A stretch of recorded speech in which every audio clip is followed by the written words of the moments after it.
지금부터 저희 한번 그 믿음의 영적 기본기를 확인한 8가지 테스트 이제 큐티 강의에 앞서서 한번 저희가 몸풀기로 좀 해봤어요. 자, 첫 번째 문제입니다. 성경 말씀을 직접적인 하나님의 말씀이기보다는 좋은 교훈이다. 뭔가요? X인가요? 예, X입니다. 예, 하나님의 말씀입니다. 예, 좋은 교훈은 성경뿐만 아니라 뭐 불경에도 찾아볼 수 있어요. 예, 두 번째는 같이 한번 읽어볼까요? 시작. 우리가 직접적으로 하나님의 뜻과 말씀을 듣거나 알기는 어렵다. 네. 어떤가요?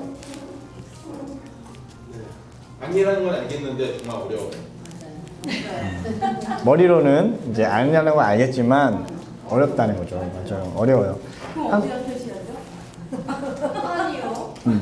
직접적으로 말씀을 듣긴 알기 어렵긴 하지만 할 수 있다. 근데 이거는 하나님이 우리 가운데 인생에 막 분명하게 막 그 환상을 통해서 나타나서 얘기해 주시는 그 말씀이 아니라 우리를 분명한 지점으로 몰아가시는 걸 얘기하는 거예요.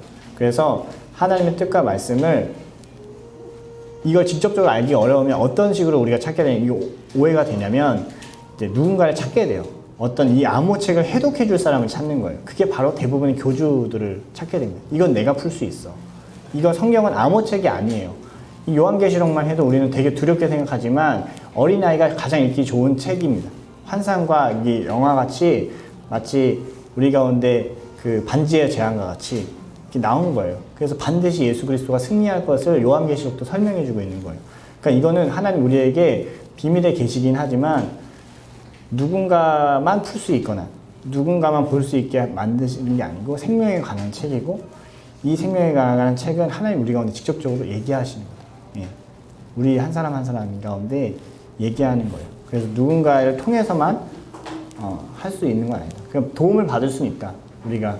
그렇지만 궁극적으로는 우리가 하나님의 말씀을 직접적으로 대면하는 것이 중요하다. 그래서 계속 우리가 하나님의 말씀을 직접적으로 듣기 어렵다고 하면 계속해서 뭔가를 찾아가고 뭔가 중간에 있는 사람이 필요하거든요. 근데 이게 굉장히 문제가 되는 건 그 구약에도 보면 여호야다라는 제사장이 있어요. 그 제사장이 있을 때는 그 왕이 정말 잘하는데 그 제사장이 죽으니까 그 왕이 완전히 무너지게 됩니다. 우리도 마찬가지 신앙에서 어떤 목회자를 의존해서 그 목회자 안에 있을 때만 잘하고 그 목회자 떠나면 무너지는 걸 결코 어떤 교회도 원하지 않고 어떤 목회자도 원하지 않습니다. 중요한 건 왕과 같은 제사장이 되는 거예요. 하나님의 그 증언의 삶을 사는 것이 우리의 목적이지 누군가가 왕이 되는 걸 만드는 게 하나의 목적이 아니에요. 그래서 예수님도 그를 왕 삼으려고 했을 때 왕 삼지 않는 길도 선택하시는 거예요. 충분히 오병이어를 먹이시고 다 그는 능력을 보이셔서 많은 사람들에게 왕이 될 수 있어요. 그 왜 왕으로 세우는지 아세요? 우리 욕망이에요. 모든 책임을 그 사람들이 전가하고 싶은 거예요. 근데 하나님은 그 하나님의 형상의 책임을 우리 가운데 보여주시고 맡기시는 거예요. 그래서 반드시 우리가 직접적으로 하나님을 대면하는 순간을 찾게 하십니다. 찾아오게 하십니다. 예. 그래서 요거는 이제 직접적으로가 조금 더 키워드로 생각하시면 좋을 것 같아요. 예, 세 번째입니다. 예, 세 번째도 한번 읽어볼까요? 시작. 하나님은 공동체 안에서 임하시지 나와 개인적으로는 교제할 수는 없다. 네. 참 요 두 가지 의미가 될 수 있는데 이제 공동체 안에서 임하는 건 분명합니다. 그렇지만 나와 개인적으로도 교제하시는 분이에요. 예. 예. 그 양의 이름을 다 알고 계세요. 그 머리카락을 세시는 분이에요. 예. 그렇기 때문에 나와도 개인적으로 만나실 수 있는 분이다. 그 다음에 네 번째입니다. 시작. 믿음은 교회 생활 속에서 경험과 연륜을 통해 쌓여가는 것이다. 네. 그러니까 신앙생활에 우리가 그 믿음이 단단해지는 의미에서 이 표현을 쓸 수도 있지만 궁극적으로 이 믿음은 하나님이 주시는 거예요. 네. 하나님이 주시는 거예요. 그래서 우리가 막 오랫동안 교회에서 있다고 믿음이 대단해지는 건 아니다. 믿음은 교회 생활 속에서 하나님을 믿고 말기순, 말씀, 기도 순종하면서 되는 거예요. 믿음은 그때는 아는 거예요. 예, 누군가와 만나기로 약속했는데 갔어요. 있어요. 이 사람 믿게 되는 거예요. 전도사님이 약속했는데 전도사님이 잊어버려요. 그럼 계속 한 2번 잊어버리면 나중에 전도사님이랑 약속하면 갈까요? 안 갑니다. 예, 그게 되는 거예요. 그러니까 그 사람이랑 함께 약속한 것들, 이루어지는 것들을 보게 하나님 우리가 말씀하시고 그 말씀에 우리가 순종했을 때 그것이 하나님의 이름으로 성취되는 것을 보게 하세요. 물론 우리가 잘못 듣는 경우도 처음에 있을 수 있습니다. 아이들도 처음부터 잘 걷는 게 아니거든요. 시도해보면서 이제 자라가는 것처럼 우리가 처음에는 좀 잘못 들을 수도 있고 잘못 생각할 수도 있어요. 근데 분명히 하나님은 우리가 하나님이 현장 속으로 그 초대하셔서 그걸 순종케 하셔서 믿음을 주세요. 믿음의 시작은 하나님이 하시는 거예요. 그걸 시작하신 분도 하나님이고 그걸 완성하시는 분도 하나님입니다. 다섯 번째, 기적은 긍정적인 사고방식에서 이루어진다. 네, 아닙니다. 예. 요렇게 생각하시는 분들이 이제 간혹 있는데, 긍정적인 사고를 통해서 뭐 기적이 일어날 수 있다, 뭐 이런 얘기를 할 수는 있는데, 이제 하나님의 그 표적, 기사, 하나님의 일하심은 우리가 막 긍정적으로 생각한다고 되는 거 아니다. 뭐 예를 들어서 뭐 이런 거예요. 요셉이 감옥에 갇혔는데 긍정적인 사고를 해가지고 이루어지는 게 아니라 하나님의 때에 이루어지는 거예요. 그러니까 내가 막 난 나갈 수 있어. 맨날 나갈 수 있어. 난 나갈 수 있을 거야. 막 이럴 거야. 이렇게 해서 나가는 게 아니라는 게 아니라 극심한 힘든 것도 있고 어려움도 있고 아픔도 있고 절망도 있고 쓰라림도 있고 막 그래요. 그렇지만 그 가운데서 하나님이 그를 붙드셔서 믿음의 자리, 하나님 부르심의 자리로 한 현장이 있는 거예요. 되는 거 아니다. 긍정이라는 건 사실 우리의 시작, 우리의 소망이에요. 사실 깊이 들어가면 긍정이라는 기준 자체가 우리 안에 있어요. 우리가 볼 때는 긍정이라는 우리의 관점으로 봐서는 절대 이루어지면 안 되는 일이었고, 베드로도 끝까지 말렸어요. 하나님, 예수님 멱살을 잡으면서 그럴 대로 그러시면 안 된다고. 우리가 생각하는 긍정의 끝은 바벨입니다. 사실은 그것이 공산주의이기도 했어요. 우리가 원하는, 우리가 노동자들의 삶을 살게 하고, 그러나 궁극적으로는 우리가 세우는 바벨과 유토피아를 세워가는 거 우리는 긍정으로 막 하려고 하지만 결국엔 성취하시는 분은 하나님. 우리의 죽음조차도 하나님 일하시는 분입니다. 예. 우리의 순교조차도 하나님 일하시는 거예요. 우리에게는 긍정적인 사고를 통해서는 절대 이루어지면 안 되는 일들이 하나님은 이루게 하셔서 우리는 아무것도 아닌데 하나님이 역사하셔. 거기서 정말 하나님이 역사하심과 영광이 드러나는 거예요. 이 모든 시작이 하나님께 시작하셨고 하나님 마치셨구나 하는 걸 우리가 고백하는 거예요. 그래서 이게 사실 긍정적인 사고방식이 이게 한참 화두가 됐잖아요. 조엘 오스틴 목사님 때문에. 긍정의 힘은 분명히 실체가 있고, 우리가 뭐 피 죽어서 가는 것보다 당연히 이렇게 긍정적인 생각을 하는 게 훨씬 능력 있게 뭔가 사고할 수 있어요. 그렇지만 그 긍정의 힘이 내가 여기서 품은 걸로 인해서 그 일이 이루어지는 게 계속 가잖아요. 그럼 우리 하나님을 증언하지 않고 이 긍정의 힘을 증언하게 될 거예요. 근데 하나님은 말씀을 쫓아가게 하시고 말씀을 따라가게 하세요. 그 성경 말씀은 좋은 위로와 교훈이 되지만 그 이상은 아니다. 그렇죠? 아니죠. 이거 그냥 넘어갈게요. 일곱 번째, 성경 말씀의 능력이란 우리가 말씀을 잘 알아서 활용하는 능력이다. 아니에요. 우리 이건 굉장히 이제 성경 또 하나의 악셀사리처럼 뭔가 경전 하나 읽듯이 해가지고 나의 스펙을 쌓는 게 되거든요. 근데 그게 아니라 성경 말씀은 우리 가운데 그 말씀의 존재가 되게 하는, 생명을 따라가게 하는 겁니다. 여덟 번째는 하나님이 나의 모든 기도를 일일이 들으시기는 사실 없다. 우리의 신음소리도 들으시는 분이 바로 하나님이에요. 그래서 이 8가지 사실 진단 테스트의 대답을 대고 답은 아니요가 되는 거예요. 어쨌든 약간 애매한 부분들이 있어서 여러분들 다 100점 맞으실 거라 믿고 큐티 강의를 좀 진행하겠습니다. 큐티는 무엇일까요? 큐티는 프로그램으로 생각하는 사람들이 많이 있어요. 그렇지만 큐티는 내가 하는 겁니다. 제가 하는 게 아니고 공동체가 하는 게 아니라 내가 하는 거예요. 그리고 무엇을 가지고 하나요? 하나님의 말씀을 가지고 해요. 그리고 규칙적으로 하는 거예요. 그러니까 정기적으로 하는 겁니다. 그리고 스스로 하는 거예요. 누군가에게 도움을 받는 게 아니라 나 혼자 스스로 할 수 있는 거예요.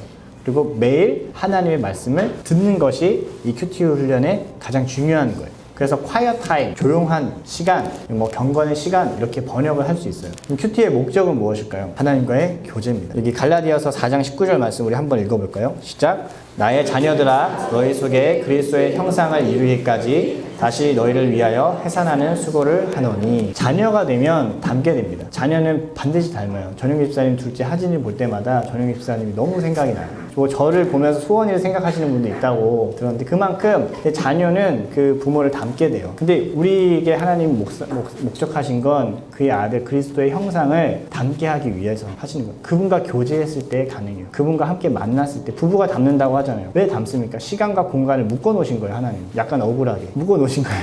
그래서 그 시간만큼 안에 있을 때는 닮아가게 되는 거예요. 그것이 하나님이 우리 가운데 목적하신 거예요. 이 큐티의 목적은 다른 게 아니에요. 내가 큐티 자랑하려는 것도 아니고 큐티 했어 이거 알려주는 게 아니라 내가 하나님을 교제하는 거예요. 그 만나는 게 즐거워요. 만나는 시간이 기다려지는 거예요. 하나님과의 그 소통하는 시간이 필요한 거예요. 하나님 깊이 만난 시간만큼 일할 수 있는 거예요. 깊이 만난 시간이라는 건 카이로스의 시간이에요. 크로노스의 시간을 말하는 게 아니에요. 그러면 뭐 12시간 일하면 12시간 만나면 12시간 일하고 이런 게 아니라 하나님의 그 카이로스 시간에 깊이 들어갔을 때 우리가 그 깊이 있는 시간만큼 일할 수 있다는 걸 얘기해요. 큐티의 유일한 비결은 우선순위를 결정하는 거예요.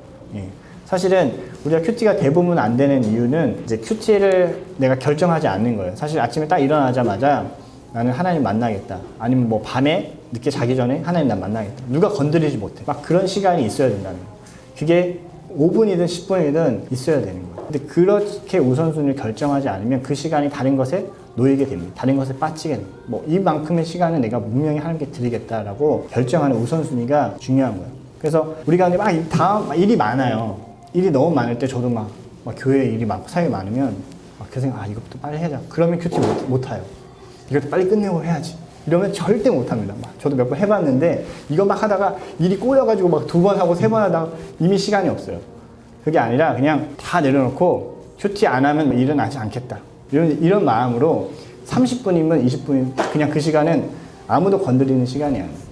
사실 우리는 사람과의 관계에서도 그래요. 누가 왔는데 막 핸드폰을 계속 보고 있어요. 남편들이 가장 핀잔 드는 게 그거죠. 왜 집에서 핸드폰을 보냐. 집에 집중해라. 여자들도 마찬가지로 다 교제하면서 그 사람이 막 만났는데 막 계속 핸드폰 보고 이러면은 약간 빈정상하기도 하고 마음이 어렵잖아요. 그러니까 그만큼 그 시간에 카이로스의 시간으로 들어가는 게 중요해요. 그냥 단순히 나 30분 했어. 이게 딱 되면 그런 게 아니라 깊이 있게 하나님 만나는 시간으로 그냥 확 전환을 해버리는 거예요. 그 시간은 가정의 시간, 핸드폰을 던져버리는 거예요. 이 시간에 핸드폰을 옆에 두면 안 됩니다. 휴지 시간에 핸드폰을 보면 항상 급한 문자들 같은 게 막 띵꺽 올라와요. 알고 보면 별것도 아닌데 그거 보다가 막 인터넷 들어가고 그러면서 점점 미궁으로 빠지게 되는 거예요. 그리고 세 번째, 큐티를 잘 배우는 것은 가르치는 거예요. 그래서 가르치는 사람은 95% 기억이 남아요. 그래서 잘 가르치는 거예요. 그래서 여러분들에게 이 큐티 강의 이 책을 드리고 요거를 이제 주론들이랑 하셔야 돼요. 이거 뭐 어렵지 않아요. 그냥 쭉쭉 읽어 나가시면서 본인의 어떤 얘기들을 같이 하시면 돼요. 근데 이렇게 하면 뭐가 좋으냐면 내가 정리가 돼요.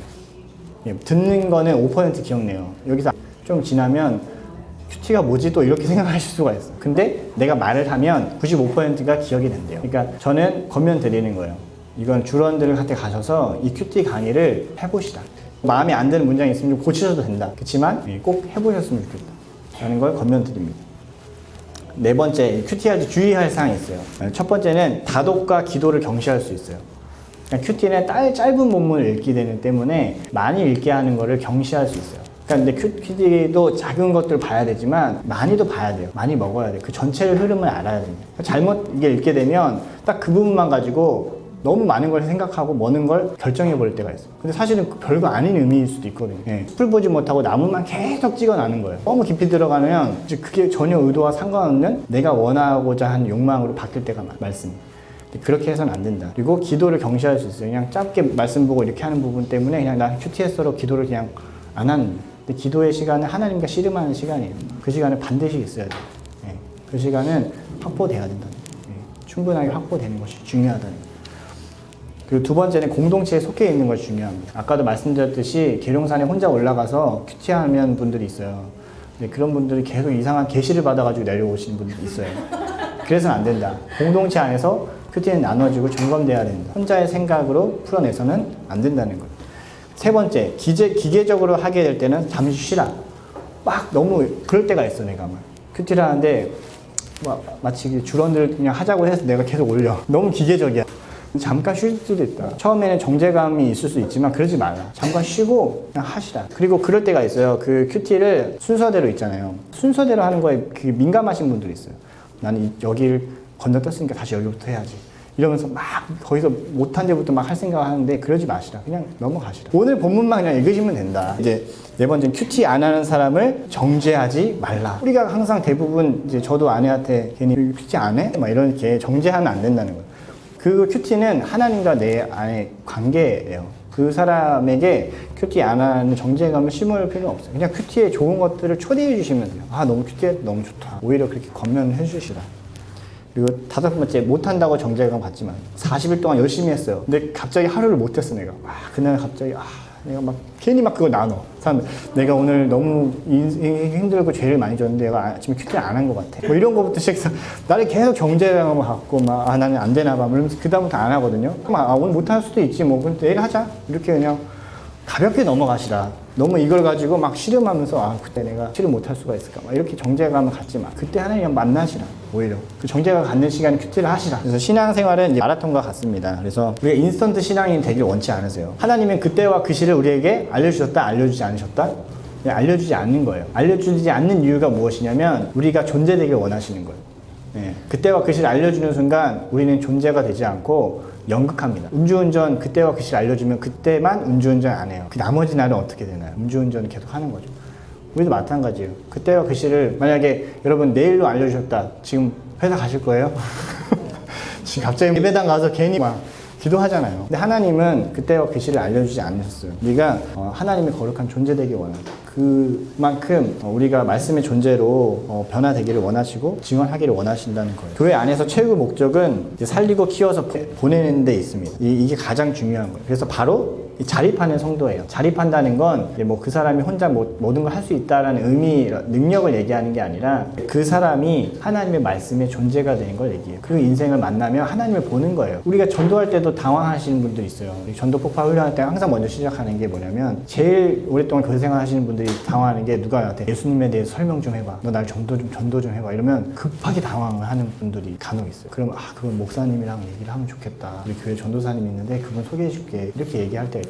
근데 중요한 건 내 안에 말씀을 증언할 수 있는 것들을 마땅히 준비하고 있어요. 내가 막 시험 듯이 준비하고 해서 막 하는 게 아니라 이미 내 안에 하나님의 그 거룩한 품성으로 존재로 자리 잡는 거예요. 그래서 그것들이 나오는 것이 준비하는 거예요. 그래서 자립하는 성도가 되는 거예요. 그런 생각이 되게 위험해요. 내가 없으면 이 교회는 망해. 이게 제일 위험한 생각이에요. 하나님의 일하심은 나로 인해 성취되는 게 아니라 내가 하나님께서 하실 일에 동참할 뿐이에요. 내가 그 일을 하지 않으면 하나님이 망한다? 절대 그런 일은 없습니다. 그러니까 하나님이 하실 일에 내가 기쁨을 가지고 동참하는 일이지 그걸 나로 인해서 하는 게 아니에요. 이것은 하나님 말씀의 존재가 되는 것을 의미하고 설교에 의존하는 성도가 아니라 말씀을 나누고 증언할 수 있는 성도가 되기를 원하는 거예요. 그러니까 증인이 되라고 했잖아요. 증언을 하는 사람이에요. 증인은 말을 하는 사람이에요. 그렇기 때문에 우리는 반드시 우리의 말을 표현해야 돼요. 우리의 인생을 하나님의 말씀으로 나타내는 일을 해야 되는 거예요. 그게 꼭 설교가로서 얘기하는 것도 있겠지만 분명 우리의 삶을 통해서도 얘기할 수 있어야 되고 우리 일을 통해서도 얘기할 수 있어야 된다고 생각합니다. 반드시 근데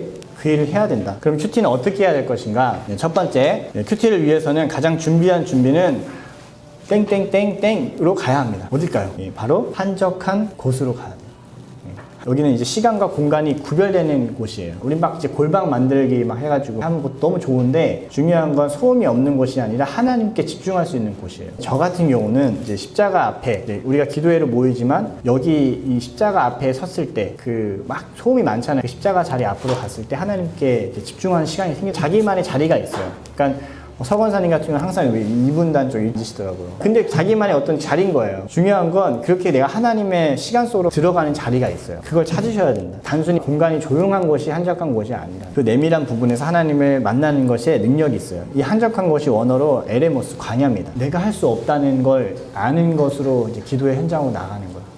주님이 계시지 않고서는 주님의 음성이 들리지 않고서는 할 수 없습니다. 도우심을 바라보게 되는 곳이에요. 그래서 모든 초점이 하나님을 향한 곳으로 가게 되는 곳이 광야예요. 굉장히 사역을 잘 하셨던 분이 항상 이 사람은 헛간 같은 데서 기도를 하는 거예요. 그 자리, 자기가 마치 예전에 그곳 하나님 만났던 그 자리를 기억해서 그걸 만들었다고 하더라고요. 그러니까 그만큼 그 광야의 시간 속으로 들어가는 거예요. 하나님이 없으면 안 되는 그 곳으로 우리가 들어가는 것이 굉장히 중요하다는 거예요. 이 한적한 곳에 가기 전에 우리는 뭘 해야 될까요? 첫 번째, 저녁 시간에 하셔도 좋지만 대부분 아침 전 새벽 미명이 좋다고 생각해요. 이때는 아무도 나를 건드리지 않습니다. 저녁에는 막 네온사인도 나를 건드리고 아이 소리도 건드리고 와이프 소리도 건드리고 TV 소리도 건드리고 재밌는 거 많이 하잖아요. 사람들도 만나야 되고 저녁 시간에 오히려 새벽 미명이 하나님 만나기 좋다. 이때는 다 멈추는 시간이다. 그리고 하루의 시작의 시간이기 때문에 이 시간을 저녁 시간에 준비하셨으면 좋겠다. 저녁에 너무 오버하지 않는 거죠. 늦게 잠을 잔다든지 아니면 내 몸을 혹사시킨다든지 이 새벽 미명에 하나님 만나기 위해서는 그게 제일 중요합니다. 근데 뭐 패턴이 다르신 분들도 있어서 그런 분들은 이제 그 패턴에 맞춰야겠지만 제가 일단 1차적으로 권면드리는 건 새벽이다. 저는 그 생각을 해요. 하나님이 세상을 만드시기 낮과 밤을 만드셨는데 밤은 멈추는 거예요. 일부러 하나님이 디자인하신 거예요. 우리 가운데. 이 시간을 좀 멈춰서 쉬어라. 제발 불 좀 켜지 마라. 항상 아침을 주시고 그 새벽 미명에 깊은 시간을 주시는 건 하나님이 우리가 의도하신 시간이라고 저는 생각을 해요. 물론 패턴이 다른 분들은 그렇게도 활용할 수 있지만 기본적으로 권면드리는 건 이 새벽의 미명을 준비하시라. 새벽의 시간에 아무도 찾지 않고 아무도 나에게 뭐라고 하지 않는 시간에 그 시간에 주님을 만나셨으면 좋겠다. 저녁 늦게까지 이제 자신의 욕구와 욕망을 채우는데 소모하면 절대 아침 시간을 살 수 없어요. 사실 모든 소리부터 자유한 시간이 바로 새벽입니다. 그래서 내가 집중하는데 굉장히 좋고 신선한 느낌과 하루의 시작이 돼요. 이 시간의 청지기로 저녁 시간을 잘 관리해서 일찍 일어나면 그 시간을 확보할 수 있습니다. 바쁜 크리스찬, 나쁜 크리스찬의 말이 있는데 그만큼 내가 분주해지면 계속 시간이 쫓기게 돼요. 아침에 남자들 같은 경우도 그래요. 딱 일어날 때 아기 소리랑 함께 일어나는 순간 끝나는 겁니다. 딱 일어나는데 아빠 이러면 이제 끝났다. 나 할 수 있는 게 없어 이제. 끝났다. 이런 그 전에 미리 한 새벽 4시쯤에 일어나서 잠잠하게 하나님 묵상하고 오늘 하루를 생각하고 아이가 딱 깨어서 아빠 하고 왔을 때 왔니? 이러면서 여유를 시작하는 것과 사람들 아빠 빨리 뭐 해줘 밥 해줘 여보 끓여놓으라고 했는데 국 안 끓여놨지 막 이러면 얘기하고 막 이제 빨래 왜 안 겠어 막 이런 얘기 들리거든요. 그럼 새벽에 제가 좀 터득한 거는 저는 조금 빨리 자요. 그래서 새벽에 빨리 일어납니다. 그럼 새벽에 일어나면 집안일을 좀 해놓고 깊은 시간을 들어가거든요. 그렇게 하니까 훨씬 낫더라고요. 안 그러면 이제 아침에 깨면서부터 이 세상의 소리들이 저를 막 흔들어요. 혼돈과 흑암 속으로 막 지릅니다. 그걸 한번 경험하고 나면 이제 탈탈 털리게 되는 거예요. 저는 이제 권면 드리는 거예요. 제가 몇 번 이제 이렇게 해보니까 어렵더라. 그래서 새벽에 어렵거든요. 사실 근데 이게 쇠할 때를 이용한다든지 아니면 좀 깨워가지고 내가 좀 빨리 일어나면 그때 한다. 더 권면 드리는 건 남자분들이 있어서 아침에 일어날 때 큐티부터 하지 마시라. 큐티를 시작하기 3가지 전에 준비인데 첫 번째는 큐티부터 하시면 안 돼요. 그러면 자요, 100%. 제가 해보니까 딱 아침에 일어나서 아침에 첫 시간 내가 주님께 만나요. 세상에서 딱 하는 순간 이렇게 돼요. 너무 피곤하니까. 그때는 몸을 먼저 깨우시는 게 전 좋다. 왜냐면 하나님을 만나는 자리인데 우리가 너무 눈곱을 이렇게 끼면서 하나님께 나아간다. 두 번째는 남자분들, 특히 가정에 있는 분들은 권면드립니다. 일어나면 집안일을 하시라. 젖병이 없으면 씻어. 막 정리 안 된 거. 이런 몸이 풀려요. 세탁기도 한번 돌려주고. 그러면 이제 그때는 아무도 날 건드리지 않기 때문에 그런 걸 할 수 있어요. 뭐 저는 요리까지 하고 싶은데 요리는 못 하겠어요. 지금 요리 하실 수 있는 분들 요리까지 해놓으시면 너무 좋습니다. 두 번째는 씻으시는 거예요. 딱 씻어야 돼요. 깔끔하게 씻는 거예요. 몸을 씻고 나면 이제 정돈이 돼요. 그러면서 이제 그 시간에 앉아서 큐티를 하시라. 훨씬 집중이 돼요. 이게 빨리만 하면 30-40분이면 돼요. 집안일 하고 몸 씻고 하는 부분이. 남자들 같은 경우는. 아니면 운동하시는 분도 있으니까 운동하셔도 좋고 뭔가를 좀 이렇게 정비를 하셔서 이 시간으로 들어가시면 좋겠다. 하나님 만나는 시간이잖아요. 그럼 우리의 몸과 마음을 정돈하고 가야 돼요. 그렇게 이제 권면을 드리겠습니다. 그 다음에 말씀을 읽습니다. 읽으면서 이 마음에 와닿는 말씀을 쫙 그으시면 돼요. 이해가 선행이 돼야 돼요. 이걸 하기 위해서는. 전혀 이해하지 않는 상태에서 이 말씀을 보게 됐을 경우에는 괜히 이상한 것을 이제 생각하게 될 때가 있어요. 마음이 와닿지 않는다는 건 아직 이해가 되지 않았다는 증거예요. 그래서 먼저 말씀을 읽을 때 중요한 태도가 있는데 그것이 바로 겸손한 마음이에요. 이해되지 않는다고 설득되지 않는다고 이거를 그냥 넘겨버리셔는 안 된다. 엎드리고 하나님께 간구하는 거예요. 주님 내가 내게 지혜를 달라고 이것을 알 수 있는 하나님 지혜를 달라고 하나님께 기도하는 것이 중요합니다. 우리가 성경을 읽다가 그럴 때가 있어요. 해석이 안 될 때가 있고 내 뜻으로 봤을 때는 허용되지 않는 것들이 있어요. 그런 때 그냥 그거를 내 생각으로 그냥 규정해버려서 하나님을 치워버리지 않으셨으면 좋겠어요. 하나님 앞에 왜 이렇게 하셨을까? 하나님은 어떤 의도를 가지고 일을 하셨을까? 그리고 하나님은 어떤 분이신가? 계속 하나님께 묻는 거예요. 내가 깨닫지 못하면 아직 내가 보지 못하는 거구나. 하나님 내게 엎드리오니 주님께서 말씀해 주십시오 라고 얘기하는 거죠. 그래서 이제 큐티를 시작하기 전 3가지가 아까 가급적 씻으시기를 권면드립니다. 씻지 않고 그 자리에 섰을 땐 어렵습니다. 저녁도 마찬가지예요. 저녁도 지친 몸을 왔는데 큐티나 할까 뭐 이렇게 하는 건 특수한 경우가 아닌 이상은 좀 어렵다. 씻고 그 자리 가운데 가셨으면 좋겠다. 두 번째는 찬양으로 마음의 문을 여십시오. 그리고 기도로 시작합니다. 마음이 힘들고 지치고 난 큐티하기 싫은데 이런 마음이 들 때도 딱 그 찬양의 곡조를 올려드립니다. 그럼 내 마음을 열어주세요. 그리고 기도로 시작합니다. 6번째입니다. 묵상은 하가입니다. 묵상하다는 게 이렇게 하는 명상으로 생각하는데 계속 이 말씀을 읊조리는 걸 얘기해요.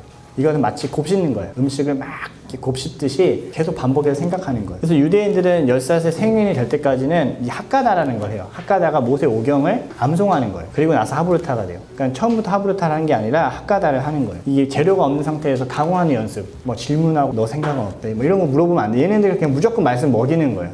제일 중요한 건 그 나이 때는 말씀을 다 먹여야 돼요. 그리고 본인이 이 먹인 말씀을 가지고 쉐어할 수 있을 때 그 말씀의 틀을 가지고 그 영혼에게 질문하는 거예요. 그의 인생, 그의 상황, 그가 마주하는 현장에서 정말 그가 생각하는 것들이 무엇인지를 말씀을 통해서 그 재료를 가지고 풀어낼 수 있는 걸 얘기하는 게 그게 하브르타입니다. 그래서 하브르타를 너무 먼저 시작하면 위험하다. 그래서 묵상하는 게 중요하고 이 묵상하는 건 하나님이 어떤 분이신지 묻는 게 되게 중요해요. 과연 하나님은 어떤 분이신가? 하나님은 어떤 분이신가? 그분의 성품을 알고 그분이 어떤 분이신지 알아야 했을 때 이 말씀을 읽는 태도가 달라집니다. 사랑이 많으신 하나님을 알고 있을 때 이 말씀 읽는 것과 하나님은 그래도 좀 심판이 너무 강력하신 분이라고 알고 있을 때 말씀 읽는 것이 되게 다를 수 있어요. 하나님을 잘 알아야 합니다. 하나님이 어떤 분인지를 묻는 것이 이 묵상하면서 중요한 일이 돼요. 그리고 본문에 이해가 되지 않는 부분이 있으면 생각해보고 질문하는 걸 중요해요. 왜 이렇게 했지? 왜 이 다음에 이게 나올까? 이런 것들을 이제 캐치한 마크를 달아놓고 계속 씨름하는 거예요. 그리고 목사님이랑 전도사님께 물어볼 수도 있고 본인이 씨름하다가 발견되는 경우도 있습니다. 예. 근데 항상 묻지 않고 그냥 가지 않는 것이 중요해요. 그냥 질문하셔야 돼요. 질문하지 않는 건 그 사람에 대한 관심이 없다는 거 반증일 수 있어요. 예. 차 한잔 하시죠. 이렇게 하는 거는 질문하겠다는 거예요. 그 사람을 묻겠다는 거예요. 하나님도 마찬가지입니다. 이 말씀을 보고 우리가 질문하는 것이 중요해요. 그래서 이걸 익숙하지 않고 낯설게 읽어보는 거예요. 그냥 낯선 사람처럼 성경을 처음 보는 사람처럼 읽어보면 그 말씀에서 내게 주시는 그런 퀘션들이 되게 많을 거예요. 그런 것들이 하나씩 쌓이면 묵상이 깊어집니다. 근데 그렇지 않고 그냥 좋은 거야 이렇게 계속 읽어가면 전혀 남는 게 없어요. 그리고 6번째 적용은 인카네이션이다. 말씀이 육신이 되어 우리가 그 가운데 거하시며 우리가 그의 영광을 보니 아버지 독생자 영광이 은혜와 진리가 충만하더라. 결국엔 이 말씀은 순종하는 것으로 나타납니다. 그래서 이 말씀이 많이 아는 것이 중요한 것이 아니라 이 말씀이 우리 가운데 존재로 나타나는 것을 하나님 원하시는 거예요. 이게 말의 실체가 되는 거예요. 그리고 하늘의 뜻이 땅에 이루어지는 것을 얘기합니다. 이 하늘에 매인 것도 땅에서도 매이고 하늘에서 풀리는 것도 땅에서도 풀린다고 했는데 이게 바로 하나님의 사역이에요. 그래서 하나님은 그 자녀를 완성시키시는데 신앙을 완벽한 상태를 말하는 것이 아니라 하나님을 바라보는 것, 그분을 향해 가는 걸 얘기해요. 그래서 주님을 앙망하며 바라보면서 주님을 향해 가는 것으로 우리가 시도해 볼 수 있어요. 완벽하게 우리가 적용해서 오늘 완성된 게 아니에요. 그 완전을 향해서 우리가 시도하고 순종하면서 점점 따라가는 것을 얘기해요. 그래서 적용을 위해서는 몇 가지 이제 생각해 볼 것들이 있어요. 예. 그 말씀을 통해서 내게 바쳐진 나의 죄, 그리고 그 말씀을 내가 붙들어야 될 말씀, 그리고 이제 피해야 되는 행동, 그 말씀을 통해서 또 순종해야 될 명령, 그리고 따라야 될 모범들을 이제 생각해 보면서 그것들 시도해 가는 겁니다. 그래서 적용은 개인적이고 구체적이고 가능해야 돼요. 예, 개인적이라는 거는 타인에게 너무 계속 적용하지 마시라. 이거는 이거 아들이 봐야 되는 건데 이거 남편에게 적용됐으면 참 좋겠다. 이런 것들을 이제 그러지 마시고 나에게 적용하라. 상대는 절대로 변수가 안 돼요. 맨날 상대방이 변하기를 바라는 사람은 대부분의 인생이 불평과 불만으로 끝나게 해요. 하나님은 상대방이 변하는 거 원하는 게 아니라 내가 변하는 거 원하시거든요. 그렇기 때문에 이 말씀은 개인적으로 적용하셔야 됩니다. 두 번째는 구체적이어야 돼요. 내 아들에게 사랑하기 위해서 이 아들이 뭐 그동안 떼써가지고 너무 힘들었는데 그냥 그걸 내가 오늘 줘야겠다. 이런 식으로 구체화하는 것들이 중요해요. 그러면 적용할 때 훨씬 좋아요. 그냥 사랑했다, 충만했다 뭐 이렇게만 하면 너무 피상적이 되고 명확한 방향이 없어집니다. 또 다른 혼돈과 흑암 속으로 또 들어가는 거예요. 그리고 가능해야 합니다. 이 가능의 기준은 여기 하나님의 시선의 가능이에요. 안악자손이 있는 그 땅을 점령해라. 하나님이 하겠다. 가능하겠네. 그냥 가는 거예요. 근데 내가 봤을 때 안 가능한데요, 주님? 이렇게 하는 게 아니라 하나님 보시는 가능한 거예요. 그러니까 인간이 할 수 있는 일을 시키시는 거지, 이 가능성은 그 얘기를 하는 거예요. 인간이 할 수 없는 뭐 하늘을 날아다니라든지 뭐 이런 얘기를 하는 게 아니라 하나님이 우리 가운데 요구하신 그 가능한 일들을 하게 하신다는 거예요. 그래서 혼돈과 같은 어둠 속에서 주님의 뜻이 명확해지는 것이 오로지 말씀이 있어야 된다. 이 말씀이 점점 혼과 관절과 골수를 찔러 쪼개고 우리가 정말 명확한 길로 가게 하시는 거예요. 그래서 기도해야 합니다. 기도는 이제 나의 뜻과 하나님의 말씀이 만나는 자리예요. 그래서 항상 우리는 우리의 존재로 하나님께 나아가는 거예요. 그냥 나의 존재로 하나님께 나아가는 거예요. 그리고 하나님의 말씀을 그곳에서 그냥 깊이 씨름하고 만나셔야 돼요. 나의 원이 반드시 있을 거고 아버지의 원이 있을 겁니다. 이 원이라는 건 원하는 걸 얘기해요. 예. 그런데 그때 이제 내 뜻을 내려놓고 아버지의 뜻을 결정하는 거예요. 이 과정은 오래 걸릴 수도 있고 금방일 수도 있어요. 그렇지만 분명한 이 씨름이 우리 가운데 있어요. 이 기도의 씨름을 하셔야 돼요. 사랑하기 싫어. 저 인간 내가 사랑하나 봐라. 이럼에도 불구하고 주님이 계속 사랑하기 원하시는 마음을 주시면 싸워야 되는 거예요. 그 씨름이 해야 돼요. 그 씨름을 통해서 반드시 하나님이 원하시는 것들 이루어지는 것으로 우리의 기도가 나가는 겁니다. 그래서 기도할 때 제일 중요한 건 말씀이 있어야 돼요. 말씀이 없이 그냥 묵상과 어떤 명상을 가지고 기도하는 게 위험해요. 네. 그럼 내가 원하는 걸 지지하는 것으로 끝나요. 그렇지 않고 하나님 말씀을 대면하는 것이 중요해요. 그래서 막 우리가 설교를 듣고 나서 기도할 때랑 안 듣고 그냥 기도할 때 약간 차이가 느낄 때가 있잖아요. 설교는 계속 마음에 말씀이 들어오는 거예요. 이 말씀과 내 존재가 씨름하는 거예요. 이게 기도예요. 하나님과 교제하자는 거예요. 교제는 결국엔 나만 얘기하는 게 아니라 누군가 얘기가 같이 들리는 거거든요. 그 교제와 씨름의 시간을 통해서 하나님의 뜻이 이루어지는 것, 그것이 바로 샬롬, 평안입니다. 에이렌, 내 뜻이 아니라 하나님의 뜻이 이루어지는 것. 그 과정에 있는데 처절한 씨름이 있습니다. 쉽지 않은 씨름입니다.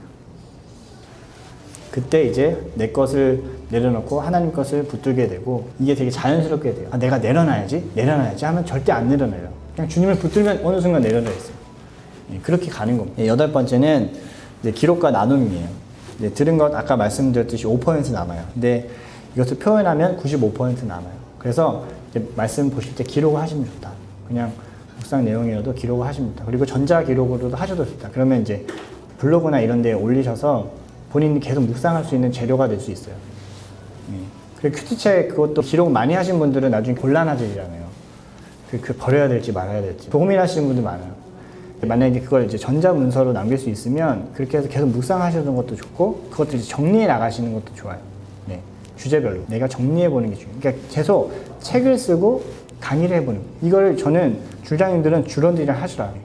너무 두려워하지 말고 하시라. 하나님은 우리 가운데 주야로 말씀 묵상하라고 하셨어요. 그 말씀 묵상하는 이유는 좋은 것이 남게 하기 위함입니다. 나쁜 것도 있어요. 근데 흘러가면 세월이 약이라고 어느 순간 사라져버려요. 좋은 것도 사라져버리거든요. 내가 말이야 예전에 왕년에 말이야 CCC 회장이고 뭐 이런 얘기 하시는 분들 제가 전도하면서 많이 만났거든요. 나 졸업했어 뭐 이런 얘기 하시거든요. 근데 그런 게 중요한 게 아니에요. 늘 마지막 그 순간까지 하나님과 함께 하는 것이 중요하다. 그래서 이것들을 계속해서 잊어버리지 않도록 우리가 적는 것이 중요하다. 그래서 이렇게 나눔을 할 때 새롭게 깨달은 것이 있으면 이제 자신의 말씀을 통해 변화될 점을 최근에서부터 나누는 게 중요해요. 그러니까 줄 모임 때 오늘 만약에 목사님 말씀 들어간 걸 새롭게 깨달은 걸 얘기해 주시고 최근에 그 말씀을 듣고 내가 변화된 걸 얘기해 주시면 좋아요. 뭐 왕년에 내가 뭐 했던 거 이런 거 얘기하지 마시라. 그러니까 그거 말씀과 함께 된 것들을 나누시는 게 좋습니다. 그리고 자아 비판식으로 하는 건 곤란해요. 아, 내가 너무 말씀을 들었더니 내 삶이 너무 그지 같고 나는 죄인이고 그 얘기를 계속 하는 게 좋진 않다. 자아 비판식은 이제 공산주의에서 많이 하는 건데 그것대로 성경을 적용하는 우리가 죄인 되는 걸 목적하신 게 아니라 이 죄에서 자유하게 하시는 게 하나님의 목적이에요. 그래서 나의 연약함의 방점이 아니라 하나님 인도하심의 중심이 있기 때문이에요. 여러분들이 죄 가운데 빠졌을 때 가장 빨리 일어나는 방법은 철면피를 깔고 하나님 그냥 또 붙드는 거예요. 막 나는 어떻게 내가 그동안 이렇게 했는데 죄를 저지를 수가 있지. 나는 이제 더 이상 하나님께 용서받을 자격이 없어. 나는 내 이 죄를 문제를 어떻게든 해결하고 하나님께 가지 않으면 할 수 없어. 그러지 마시라. 그냥 하나님께 또 아빠 잘못했어요 이러면서 또 나가시면 좋겠어요.